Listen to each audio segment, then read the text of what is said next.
మీరు కాంగ్రెస్ వ్యవహారం కూడా ఒకసారి చూడండి, రేవంత్ రెడ్డి గారి వ్యవహారం కూడా చూడండి. నిన్నగాక మొన్న సోనియా గాంధీ గారి మీద, రాహుల్ గాంధీ గారి మీద ఈడీ వాళ్ళు ఛార్జ్ షీట్ వేసిండ్రు.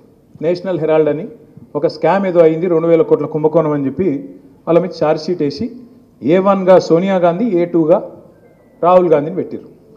మొత్తం దేశమంతటినేమో కాంగ్రెస్ ఏడాడుందో అక్కడ లొల్లి చేసిండ్రు. బీజేపీని, మోడీని తిట్టుకుంటూ బయటకు వచ్చి నిరసనలు చెప్పారు.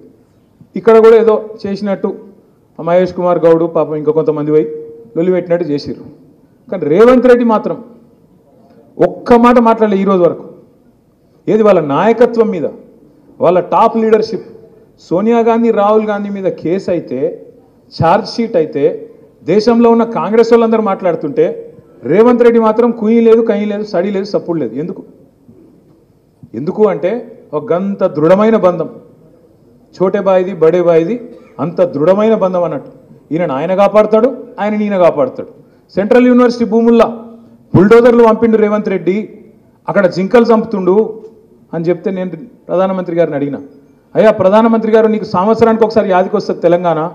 ఏప్రిల్ 2024లోనేమో ఆ రోజు అన్నావు ఇక్కడ RR ట్యాక్స్ వసూలు చేస్తారు, తెలంగాణలో అవినీతి రాజ్యం వెళ్తుందన్నావు.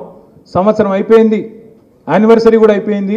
మరి ఇంతవరకు దాని మీద ఏం కార్వాయి లేదు, దాని మీద ఏం సడి సప్పుడు లేదు, ఒక కేసు లేదు. ఏమైంది RR ట్యాక్స్ అని చెప్పి ఆరా తీసింది లేదు.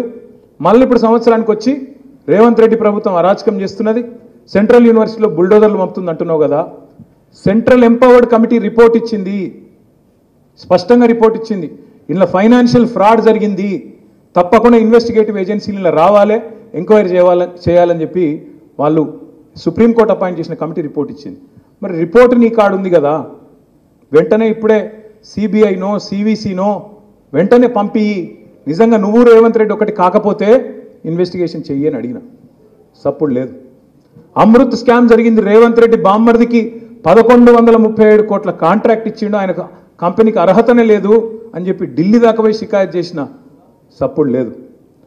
పొంగులేటి శ్రీనివాసరెడ్డి ఇంటి మీద, తెలంగాణ రెవెన్యూ మినిస్టర్ ఇంటి మీద ఈడీ రైడ్ అవుతుంది. రైడ్ అయ్యి కూడా 200 రోజులు దాటిపోయింది. ఇప్పటివరకు ఈడీ వాడు చెప్పాడు, శ్రీనివాసరెడ్డి చెప్పాడు ఏం దొరికిందిరా అయ్యా అంటే. టీవీలలో మాత్రం స్క్రోలింగ్లు వచ్చినాయి, కౌంటింగ్ మెషిన్లు పోతున్నాయి, బాగా పైసలు దొరికినాయని వచ్చినాయి. ఏం దొరికిందో పరమాత్మకే తెలియాలి. ఇదంతా ఎందుకు చెప్తున్నా అంటే, 2 పార్టీలు తెలంగాణలో మాత్రం దొందే, ఇద్దరు ఒకటే. ఇద్దరు తెలంగాణ ప్రజల ప్రయోజనాలు వాళ్ళకి పట్టాయి, తెలంగాణలో ప్రజా పోరాటాలు వాళ్ళకి ఇష్టం లేదు, తెలంగాణ బాగుండు అంతకంటే ఇష్టం లేదు. అందుకే నేను మీ అందరితో కూడా ప్రార్థించేది, ముఖ్యంగా మా కార్పొరేటర్లు, మా గౌరవ శాసనసభ్యులు, ఎవరెవరికైతే 24 తారీఖు జరిగే ఎన్నికలు